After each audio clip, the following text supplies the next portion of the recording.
am Shaggy. I am Philolitea. I am just getting up. It is therapy day for me.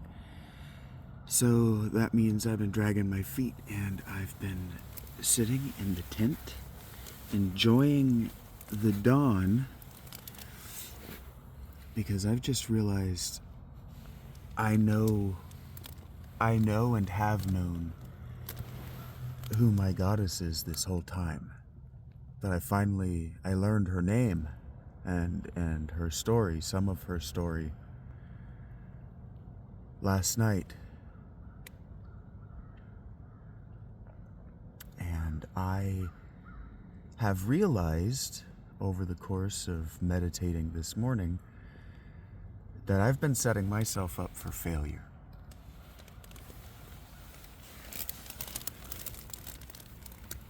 I have been setting myself up for failure. Because one of the things that you have to have is a contingency plan. And because my primary plans so rarely... I'm going to turn this off. Actually, that's less. This is what it looks like. This is what I would prefer it look like. This is what it looks like for me inside this tent most of the time. And so turning that on is a convenience that I am offering to you. And I'm realizing that in telling you that you need to embrace and that you need to consider, not in that order, the simple life, I need to stop offering you modern and I need to stop offering you conveniences. I've been setting myself up by only taking half measures. Now I need to hurry because I actually have to get to therapy. And so there's something that I actually want to talk to you about. There was a theme. Repetition and oracle in the random. Now, you might call it recency bias, and it is. And so reading the oracle of the recency bias that my brain notices, because we are three things. All of this is four things, but up in here, we're three things. And one of those things is an autonomous system designed exactly like the Google AI when you put two things together that don't belong together, and it tells you how they might fit together, but then it doesn't offer you any proof for how you could fit them together and demonstrate it to other people. Well, your brain is doing that at all times, behind the scenes of your consciousness. It's just constantly shuffling things together, trying to connect. That's what the synapses are designed to do, is connect to one another. And so it's just constantly trying to make novel connections between the synapses for you. And you've trained yourself not to notice them. Well, I haven't. Because when I heard that was what was going on, and that was what novel cognition is, I went, oh, okay, well then it should be easy to come up with entirely new thoughts that are both right and interesting to people, because if I'm the only person doing it on purpose, then that on its own by its own merit, should make me a novel and interesting person. Well, it would have. Shortly after the death of Edgar Cayce. But now, because Edgar Cayce's been dead for so long, and there's so much good material proving that he was an asshole because he was an asshole, and because there's so much distance between us now and Jung's work, and intelligent people have had the opportunity to read through his work, because what you don't understand is that people fall through the cracks. People fall through the cracks into the popular culture. That is, charlatans fall through the cracks into the popular culture because there's just not enough time, and there are not enough, historically there were not enough, there are now, there were not enough educated and comfortably employed academics to police the public. And so the only place that you could go as a human being, and this is very true, and it made people wrong, There's an archaeologist who got really famous. I'm not going to try to remember his name because that would be fucked up. There's a theme, and I'm going to tell you what the theme is. Just work with me here.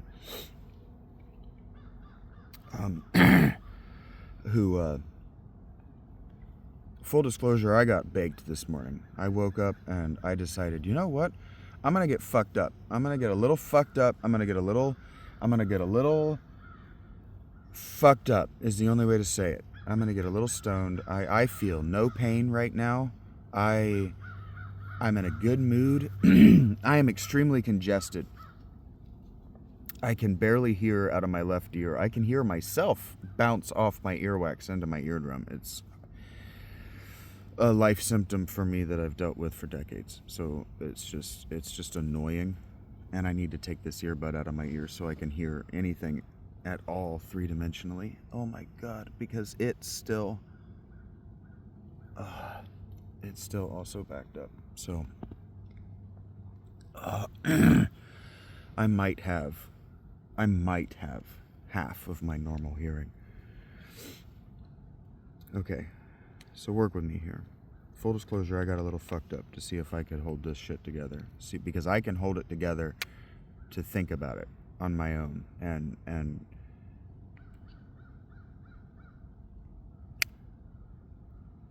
I'm feeling really good about where I'm at personally and professionally, and I'm realizing and setting myself up.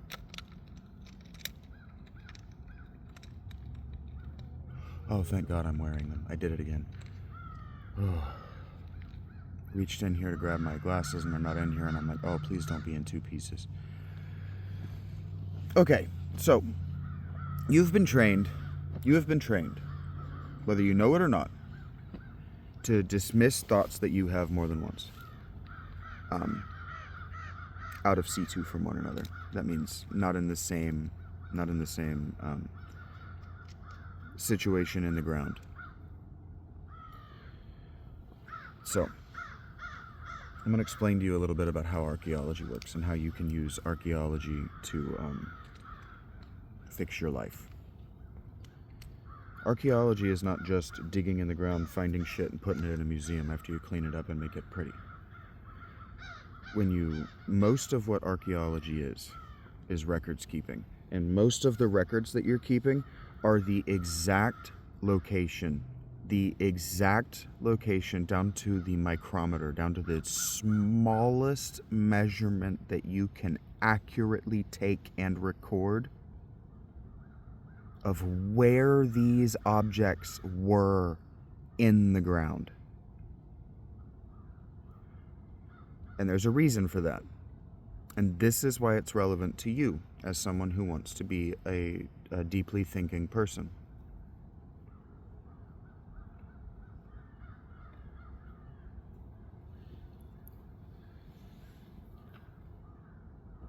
Philosophy realized early,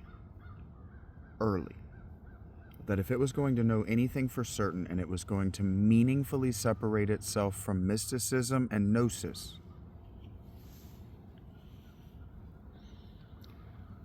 both of which are experiential and personal, meaning not reproducible.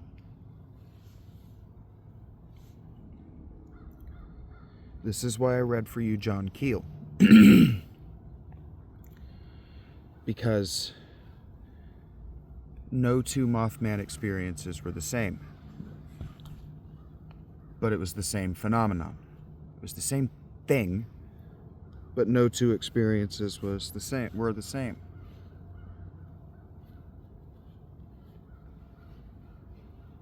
So the phenomena was repeating, but it wasn't what you need from science. You need to be able to repeat the experience exactly. And so when you take an object out of the ground, when you take a story out of a culture, when you take an experience out of a person, you need to know exactly, down to the tiniest, the most perfect measurement that you can get it. Where that context is.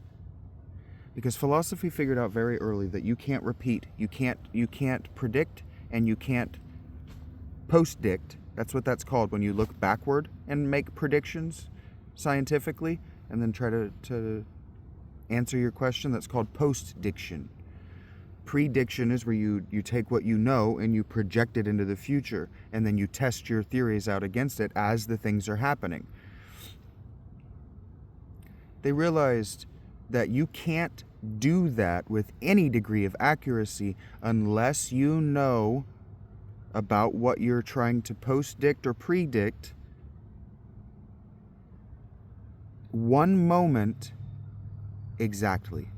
You need to be able to rebuild the universe, the scale universe as you know it, exactly down to the smallest measurement that you can take accurately in order to post-dict or predict anything. You need to first rebuild a perfect model of one slice of time at the smallest measurement that you can measure time of the universe, in order to predict or post-dict anything about it. They figured that out very early. And so that's where science comes from. Science is only what we know because we were able to measure it down to the smallest. You see what I'm saying? Gnosis cannot do that. That's why mysticism and gnosis, which you might call religion and magic, not in that order, seem to be in natural conflict to stupid people with science. They're not in natural conflict. They're only in conflict when arrogant individuals say that one is superior to the other. You notice that as I'm talking to you right now, if you know me, if you've been watching my work, I'm talking about a trinity. I'm talking about 3 approaches, which means that I'm talking about one holistic approach. You have to take the mystical, experiential, you have to take the Gnostic, experiential is really what it is, and then you also have to take the scientific, experiential approach. You have to unite these 3 things into one novel approach. And then you can teach other people that novel approach. But that novel approach is called Philaletheia, and we're here. And I'm not the first. I'm definitely not the first. But I'm afraid I will be the last. If I don't teach you how to do this, I am afraid. I am deeply afraid in my heart that I will be the last. And like Jonah before me, I have been setting myself up for failure because I feel like there's just no way you will listen to me. And so what I have found is I have found cultural pushback. I've found betrayal. I've found hurt and abandonment. And I found all of the abuses that I've always found everywhere I look. And I'm telling you that you are the problem, and you are the problem. You are. But really your grandparents are the problem, and really your parents are the problem, and really your children are the problem. You are the solution. I'm telling you that there is a problem. Oh, I dropped my thing, but that's fine. This isn't about the visual. I'm telling you there is a problem because the more you know. When you know there's a problem, you can be the solution. You can say, well, I know the solution. I know what the solution is. This is the solution. And you think you're being the solution by being a bully, because you don't know you're a bully, and you don't listen to me well enough to hear me tell you that all of your personality traits are developed and projected defense of bullies. I see it in all of the mentally unwell, the deeply mentally unwell and unstable men, and many of the women that I run across in poverty, whether it be at Christ's table or in the library or just walking down the street or in Taco Bell or wherever I see you, those who have been deeply mistreated by the universe, wear this bully aggression, and they carry it around hyper aggressive at all times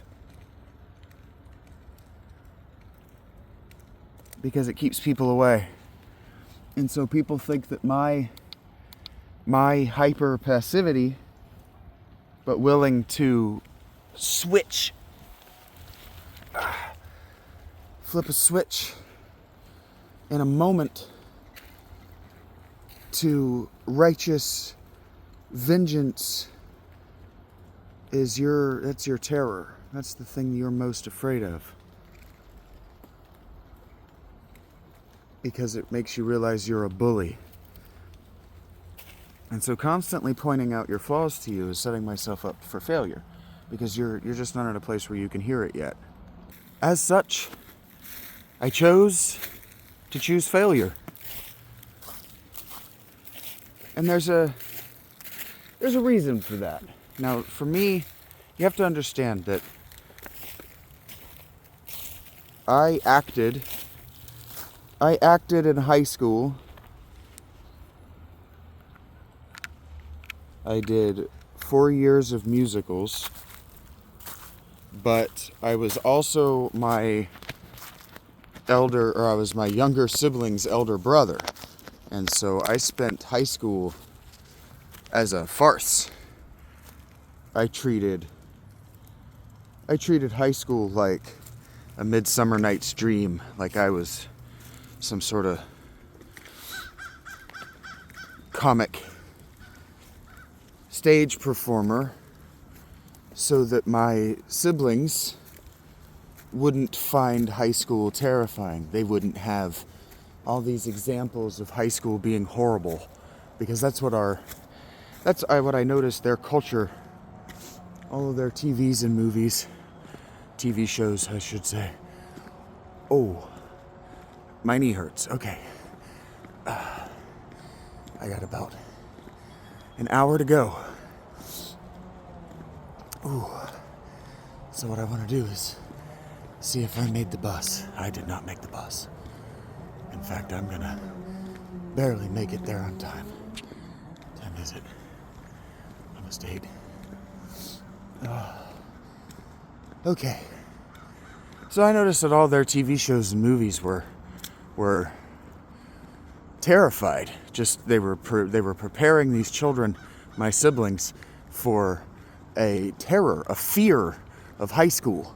That high schoolers, especially seniors, were all dickheads. So as I went through high school, I was determined to treat it like I was having the fucking time of my life for my siblings. But not just for my siblings, for my siblings' friends, for underclassmen. And because there are a lot of people in every school that need that. They need to know that somebody at least isn't fucking stressed the fuck out at all times and about to explode into violence. And so I didn't have a lot of friends, but everybody thought that I did. Everybody thought I was super popular. And so when I wasn't at like parties and I didn't go to school events, everybody was always surprised every week, like, oh, you didn't go? And I'm like, nobody invited me. And they're like, nobody invited you? And then none of them ever thought to be the first, because they all just assumed that somebody else was. Whatever. That's been my whole life, but you have to understand that's literally my whole life. I mean, that's how my Patreon is going. That's how promotions have gone at work. That's just how my wife was. That's just how life is for me. Now, she was actually really good about inviting me places until the end. She was actually really good about being transparent and wanting me around until the end. But that's how it goes when you're in a dead relationship. Is they no longer want to be naked with you. Whew.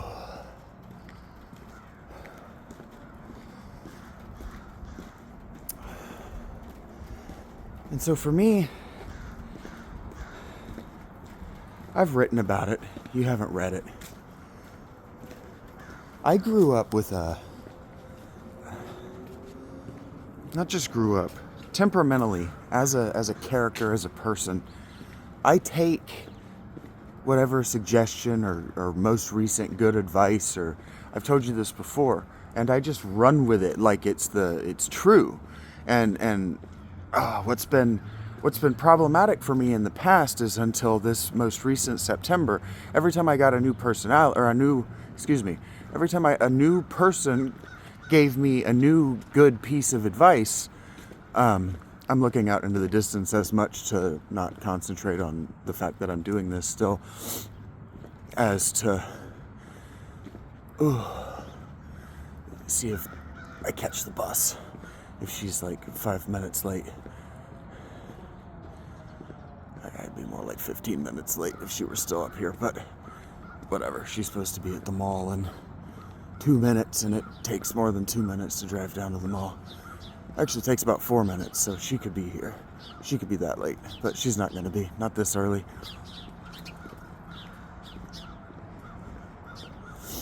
And so you have to understand that I've never failed. People always tell me, like, how do you not feel like a failure?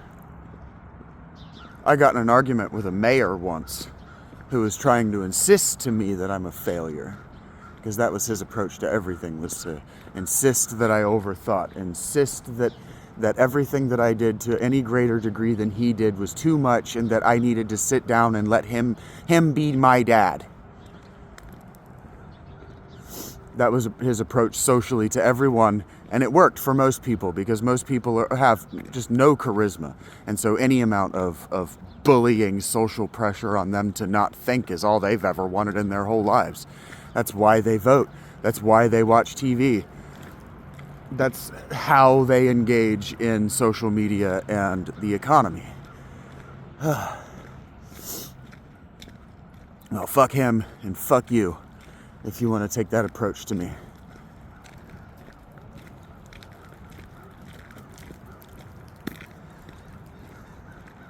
It's like the mist is thick enough that you can feel it. I can feel particulate water on my face, but it's not cold. It feels like I'm walking through. Have you ever walked through like a steam bath? I guess you've probably been in like a sauna or like what it feels like, legitimately what it feels like is in the summer, we used to go to Carowinds down in North Carolina, which is it's a theme park, right? They had Nickelodeon branded stuff, so whoever owns Nickelodeon, is that Universal? It can't be Universal. Anyway, we used to go to Carowinds, and it gets hot as shit in North Carolina. It was right on the North Carolina-South Carolina border, and at periodically throughout the parks, they would have these like scaffold structures that were spraying water mist out, and you'd walk through them, and it was nice and refreshing and cool. Well, it was like that if some of it were ice. And so what I'm feeling is the frozen, smallest measurable particle of water, right? The smallest collection of ice possible, just barely touching my skin. And so what I'm thinking about as I'm doing that is just how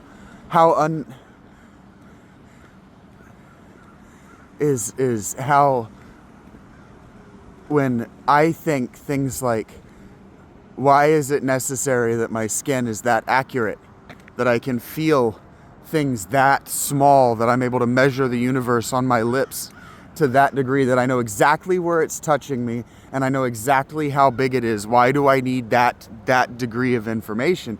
And the answer is that spider that was crawling across my face. Legitimately, the answer is that spider that was crawling across my face. I needed to know exactly where that was and how big it was so I could know how to react.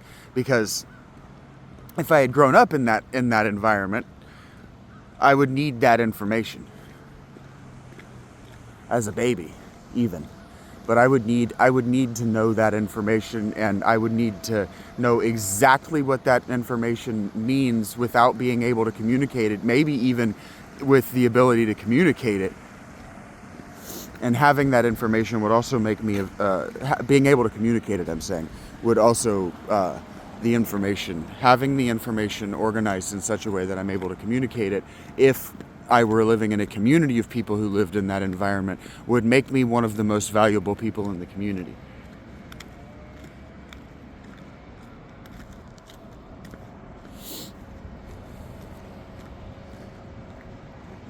I look out into the world, especially at the folk level of discussion, and I'm afraid that we're already in a dark age.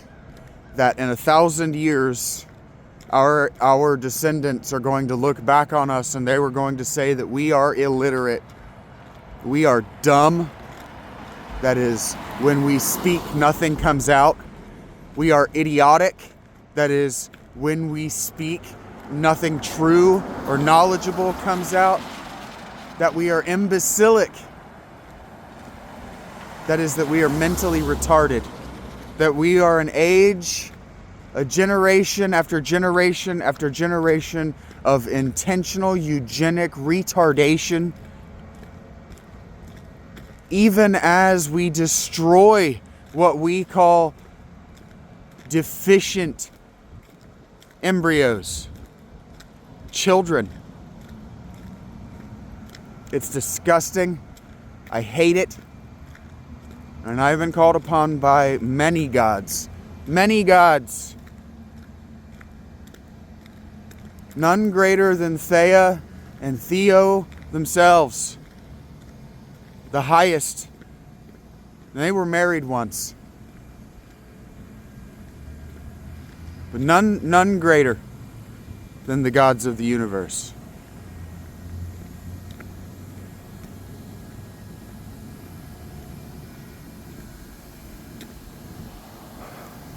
So I know you're not ready to listen. I know I'm speaking to the future. I know I'm even posting this on the wrong channel. I need to just close up shop at Shaggy Philalitea and just put all of this meditation work, all of my long form. It breaks my fucking heart. I'm going to start crying even talking about it. But all of it needs to go into talking to the future. And I need to just plan for failure. I need to plan for failure. Because nobody wants to see me succeed. Nobody wants to watch. Nobody wants to see it happen live. Be there for it. Nobody realizes that's going to be an event in their lives. Because nobody understands events. You all think that you can just catch it. But go back and think like an historian and go back and watch old concerts. And tell me it's the fucking same. Go watch Woodstock.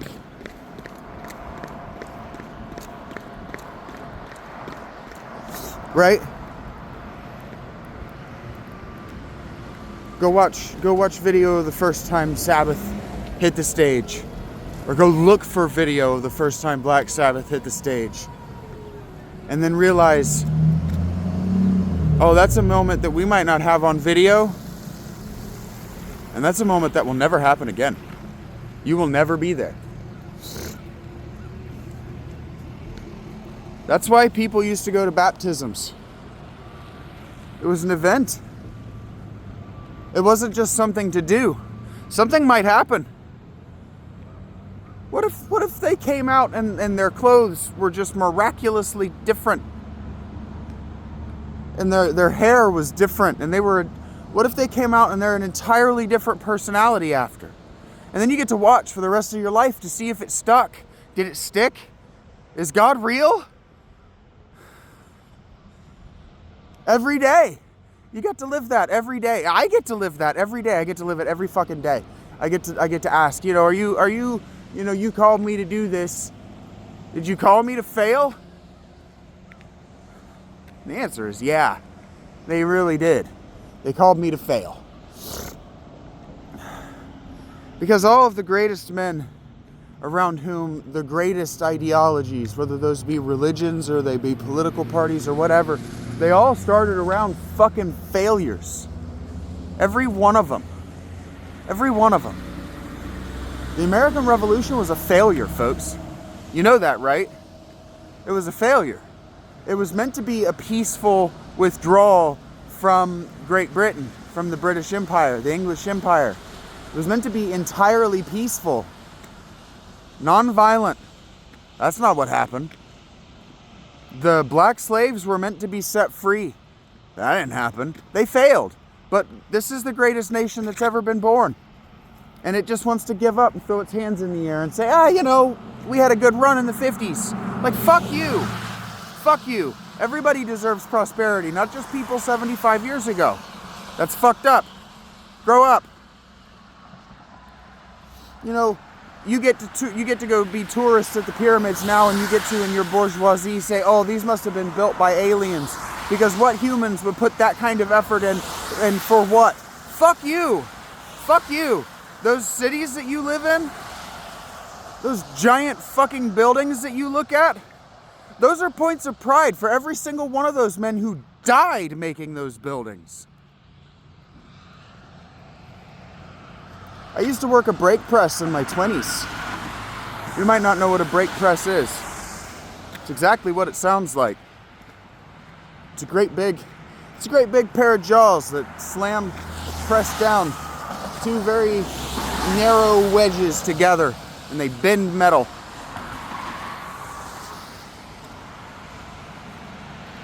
I used to do that for a living. Stand there and bend his shit into shape, send it over to a welder. And if you've ever seen an Ingersoll Rand, one of those light boxes that they give to road construction crews, little portable light boxes, I made the shells of those fucking things, the doors, the cases, the bodies. I bent those fucking things. I must have made 10,000 of them. So when I see those out on the world, I might have made that. I might have been involved in making that. I see it as a point of pride. I did that. But see, my dad told me that my name is on everything I do, whether I put it there or not. And that shaped who I am as a person. Your name is on everything you do, whether you put it there or not. When we see those pyramids now, we don't think of Khufu. We don't think of Khafre. We don't think of Ramesses. Because we think of ourselves. And you only say out loud and write down on paper what you know to be untrue.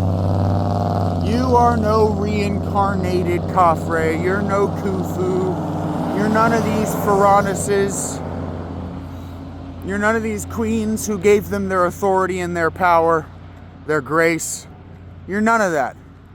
You're one of those assholes who died moving those gigantic fucking stones.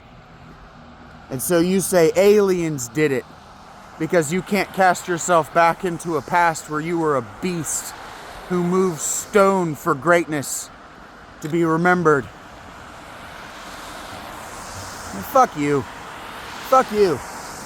You and your crypto mining. How do you think that's any different?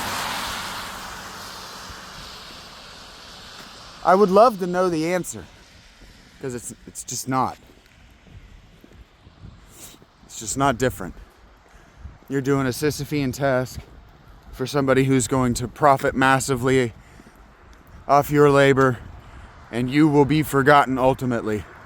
You will be remembered just like the people who bought tulips during the tulip craze, during that economic bubble. You'll be remembered exactly the way minority homeowners will be remembered after 2008 in 100 years. I meant to say after 2108. We'll look back on 2008 100 years later and we'll go, they should have known better. They should have known better. And to take those risky ass loans. For what? To keep up with white people who didn't want them in their neighborhood? To what? To defy what? Defy what? That's my point. I've been talking about my defiance. Everything I do is in defiance. Well, I can tell you in defiance of what? To all of it.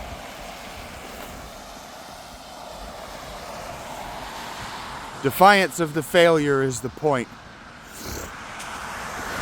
You know, all these athletes talk about pushing on through adversity, fighting through the hard fight. Yeah, it's easy when there are millions, oftentimes hundreds of millions of dollars waiting on the other side of that fight. You have to understand that the fight I'm trying to fight is to get a hot fucking meal, right? You understand that, right? Like that success to me would mean that I have enough weed that I don't have to think about it. That I can feel like I am now, and like I could hit it again if I felt like it on an impulse, and I could just maintain this flow, this feel good. And shovel my idiot face full of French fries from Wendy's. Anywhere, really. I've been kind of wanting to just eat a mess of Raising Cane's. Because even though that corporation treated me like dog shit, and I know they treat everybody in this store like dog shit, I can at least go in there and give the person at the counter a how do you do and a smile, and I can at least try to make their day better. But the only way I can do that for people is if I have money. The only way I can meaningfully succeed at this is if somebody gets it and is like, hey, I just said hi to, or how do you do to, and gave a smile to somebody at a counter in a restaurant, and it made me feel like a fucking superhero. Here's $5. Go get a mess of fries. Because, you know, fries are like $3.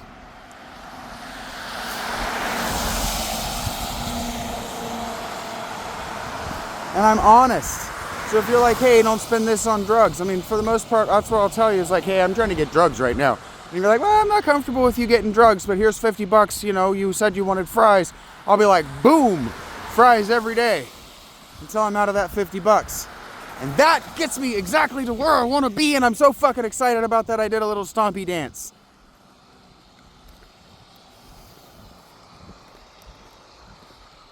My life, through repetition, is telling me that there are things that I need to know and I need to hear that I have been either unwilling or unready to hear and listen to.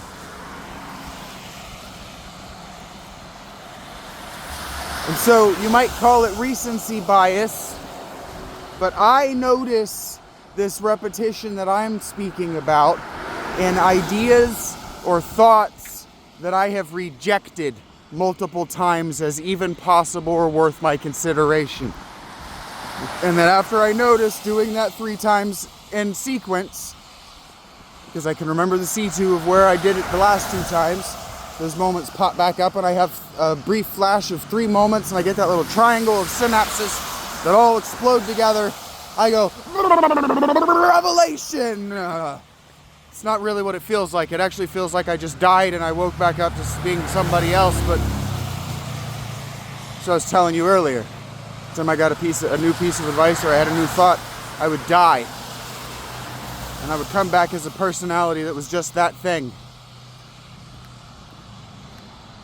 Well, I've been having a series of revelation experiences all week, and it's funny to me that I can't get a single person to care, but whatever. Whatever. I should be being paid for this. Paid handsomely. Very well. Very well. I should live in the lap of luxury, and I'm not joking. I don't want it. That's why it should be happening. It should be happening against my will. Because somebody out there should know better. But there's this once bitten, twice shy toward cult leaders that I totally understand. That's why I'm rejecting. That's why I'm rejecting trying to lead multiple people off to live the way I do. Don't live the way I do. Just listen to me. Listen to me closely. I am an alien. This is a radio transmission from outer space. Don't try to be like me, but you could do to be more like me. I got 43 minutes. I had 65 minutes to make a 55-minute walk. Does my knee hurt so bad that this 55-minute walk becomes a 70-minute walk? I don't think it should. You But a phrase that I keep hearing over and over and over and over again, and which I have been pedantically arguing with. That's the thing, is when I pedantically argue, I'm just being pedantic. I'm just arguing to argue because I don't actually want to think about the thing. I just want to be a bad student and a bad listener like everybody else gets to be, and say something that I think is clever to make what audience laugh?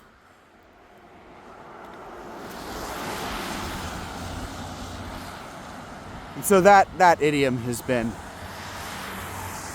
the idiom that I have been rejecting in that manner has been, you can't take it with you when you leave.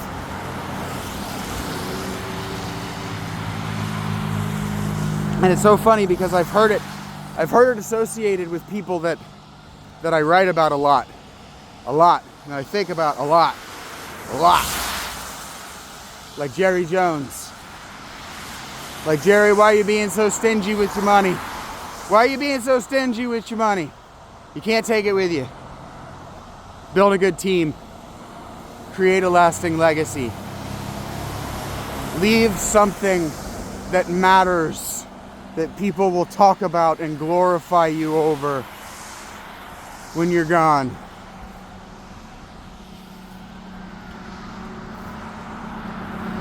And I've laughed.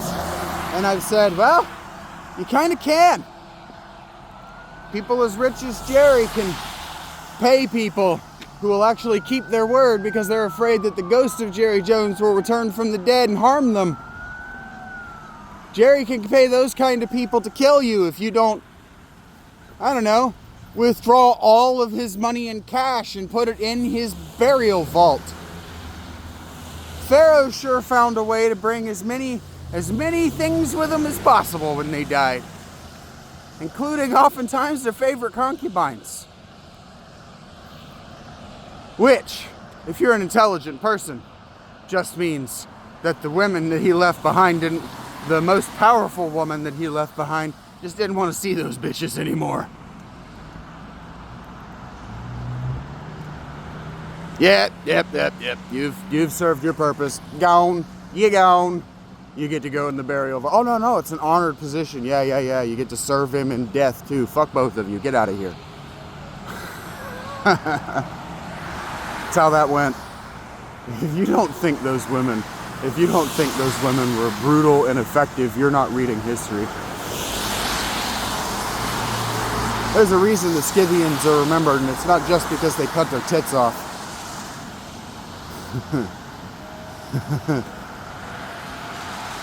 It's because with women, you gotta remember, when a woman says, I brought you into this world, I can take you out of it, she ain't joking.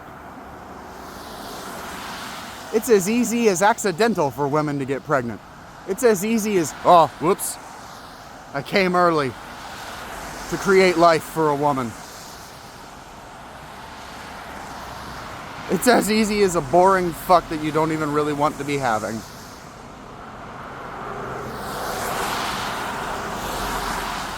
With literally anyone. And she a powerful woman? Pick anybody the fuck she wants. Why do you think you have been so robbed of anything remotely like social power? Any woman who might be listening to this, including Nancy Pelosi.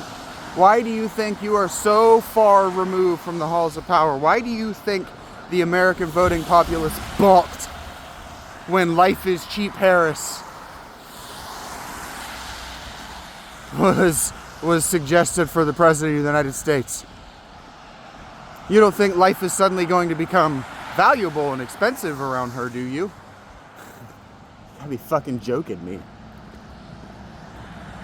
When Hillary Clinton wanted to get close to the halls of power, she got her husband elected into the halls of power by making sure a bunch of other people died. Life is cheap when women want power. Life is nothing. For every person they can kill, they convince themselves that they can raise another daughter. I'm not joking. I am not joking. They talk like this. This is why... That was a vertebrate. A vertebrae. See, things like that, Omen. What the fuck?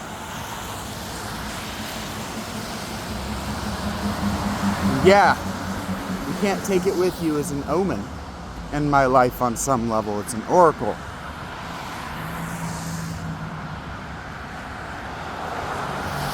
But I don't live like you can take it with you. I was talking with my therapist last week, and maybe that's what I woke up thinking about today, how, you know, every person who copes with being alive by reminding themselves that they can end that for themselves ends up fantasizing about what they leave behind. I'm not going to say what we leave behind because I don't fantasize about it. But we all end up doing it at some point, fantasizing, whether it's recurrent or just the one time, and then we go, nope, nope, nope, nope, nope. That's how you get pathology. Don't do that. That's how you act on it. But what you leave behind makes me think of my actual favorite moment in A Scanner Darkly, one of my favorite Phil Dick books. The character sits down to eat a bunch of opiates, and OD sits down in his bed, and as he's got his bottle of what he thinks is a bunch of opiates, he's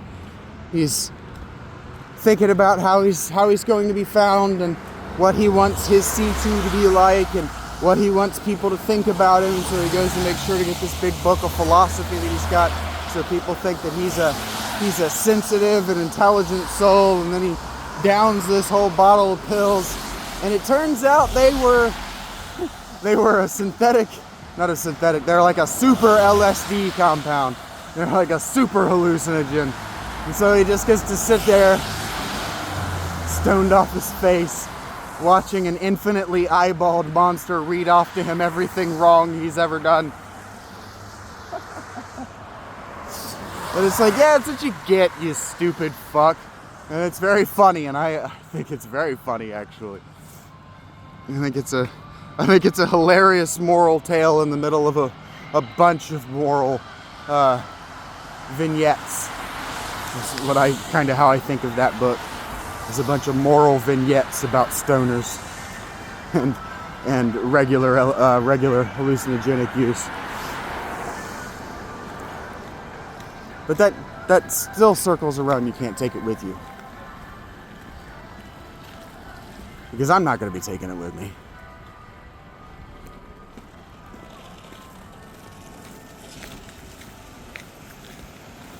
But you have to understand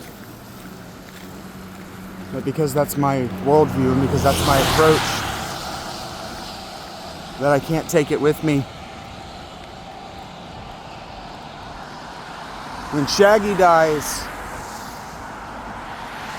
because Vincent has to get a job, he ain't gonna be dragging Shaggy's corpse along with him. He's gonna leave it to die. Leave it to rot. Go back to the earth. There will be no calcification. There will be no fossilization.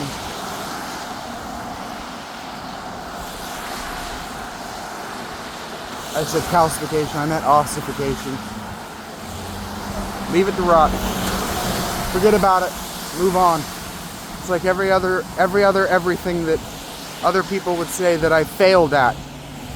I didn't fail because I set myself up for failure. You know, people talk about setting yourself up for success, and you want to. But the things I want to succeed at are so far ahead of me in C2 that I need to be prepared to fail over and over and over and over and over again until I get there.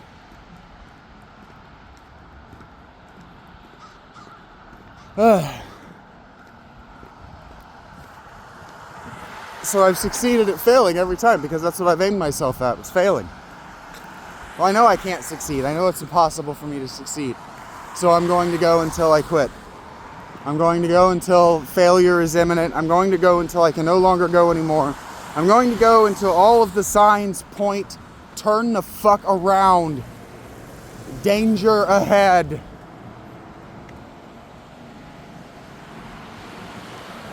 And I haven't been getting those signs.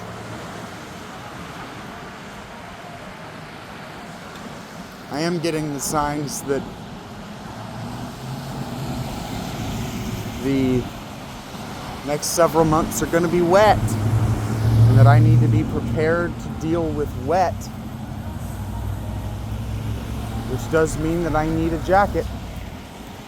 But here we are, walking down the road in the mist in my wool, water intermittently dropping down on my head,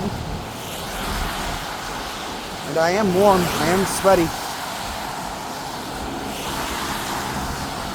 Sorry to my therapist, I'm trying to let as much air hit my body as possible.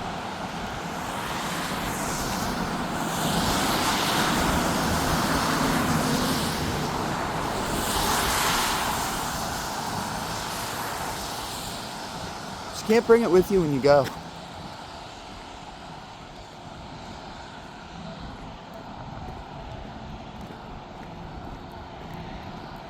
I think in large part because, first of all, you don't have the money necessary to pay the kind of people who believe the things necessary to ensure that they make sure that your heirs follow through on your afterlife demands, or else termination of that life contract, because you brought them in, you can take them out.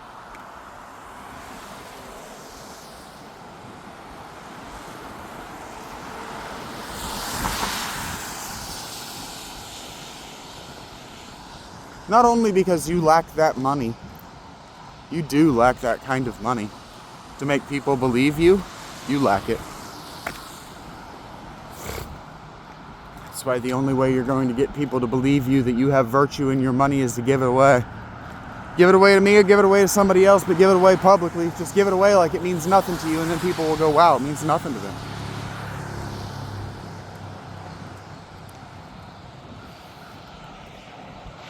They're free of that particular addiction. They're free of that particular demon. And they will admire you. The only way you get that is, like I said, by giving it away. The only way I can praise you publicly and attach your name to these and have a scroll at the end, or make a scrolling video that I can put up on my channel, on my Patreon, wherever, of thank yous to people who actually have helped me out. The only way we get there is for one of you to volunteer.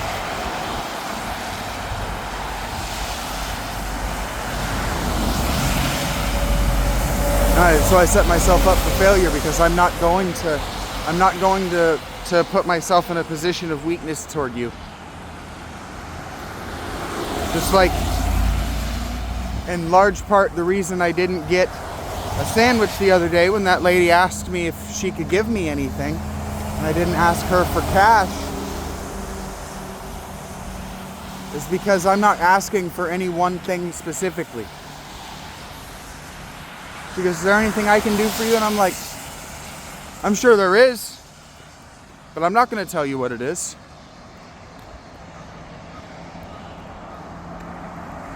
That's why I don't go to that church anymore. All they said to me is, hey, just let me know if we can help. And it's like, well, okay, I guess I don't need help now. I guess what you mean is if it gets any worse, let me know. And it's like, well, if it gets any worse, I'm not coming here. Why would I do that? This isn't a safe place for me to come. And so that's what I'm looking for, is if it gets any worse, where's a safe place? My body's gonna start developing rashes and I'm gonna start to stink and my leg is gonna fall off. Like, where's the safe place to rest?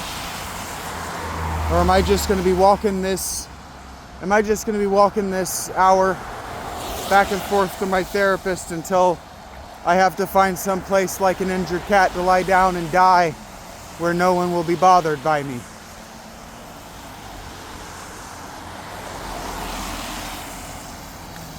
I can't take this tent with me when I go to my next spot. Can't bring it with me.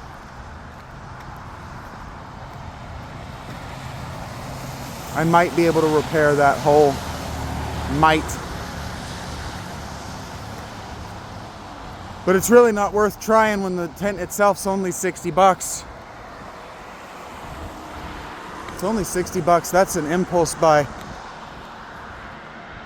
Hell, that's many times fewer what many of you make by accident just by fucking around on Twitter all day.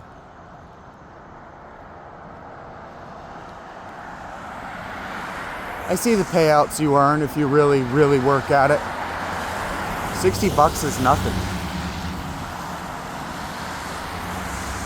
That's why I told that guy I wanted to get up in my ass about how he was one of the few people who stood by me, and I'm like, how can you call yourself standing by me when every interaction we've ever had, I've initiated?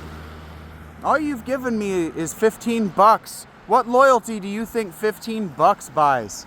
Seriously, what loyalty does $15 buy? Because I can't figure. I can't figure what loyalty I owe you for $15. Like, imagine, so like in the I don't actually know whether it was a Neebs, that this is a recency bias story I'm going to tell you. There's a Neebs moment. I actually don't know when it was from or what show it was from, but they're playing a game. Neebs and Simon and Duralius are all playing a game, and for whatever reason, they maintain friendly fire on. They keep friendly fire on. And, well, the reason they do it is because it's funny when they accidentally kill one another. And so that's what happens is one of Neebs or Duralius, neither of the two knows which, accidentally kills Simon. And so they're talking about it, and Dora's like, well, I might have accidentally shot him in the head with an arrow. And Neebs is like, well, you shouldn't be shooting either of us in the head with arrows. And Dora goes, well, it was only one. Meaning, I didn't think it would kill him. You know, you wouldn't think one arrow would kill him. And Neebs goes, well, even if it didn't kill him, one arrow is still one arrow too many. If you were to walk into a Golden Corral and shoot somebody in the head with an arrow, one arrow is too many. And so, by that same token, you take that same setup and you apply it somewhere else. Would this fly in a Golden Corral? And you walk into a Golden Corral and you spend $15. And then you start mouthing off at everybody about how shit they are at everything they do. And you speak to them the way you speak to people that you encounter in YouTube comments, right? You tell them things like, your hair looks messy today. And you know how quickly they'll ask you to leave? Pretty fucking. $15 doesn't buy shit. It just does not buy shit for loyalty. That's my point. You don't have the money necessary to pay someone to be loyal to you when you die. You don't get to take loyalty with you when you die. Nobody. None of you watching this. Maybe not even Jerry Jones. Maybe not even the world's super billionaires. That's why they're trying to be immortal, trying to put themselves into robot bodies. Because of the second part of this. In killing religion, those dumb fucks also killed the structure that underscored why we sent things with them into the afterlife. Because we don't think they'll come back and haunt us. And if they do, we won't care anyway. They know they're fucked coming and going. They're fucked. They're fucked going into the afterlife, and they're fucked coming back to get their afterlife fixed.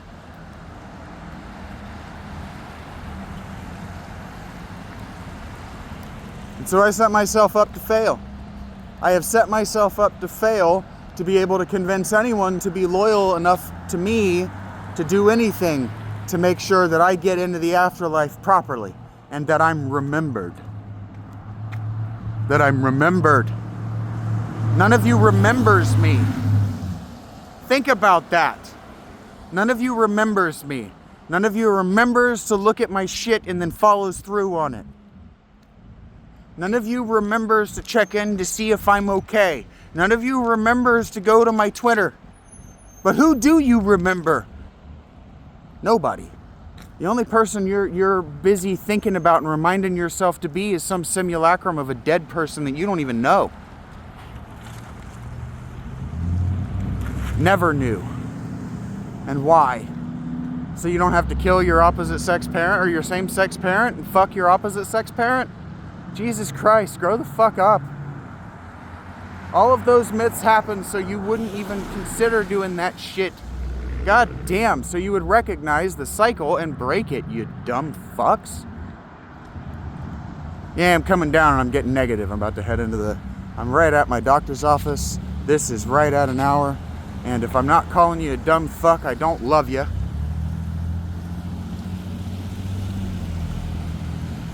Because if I'm not challenging you to be better than what you are, I'm not doing the act of loving you.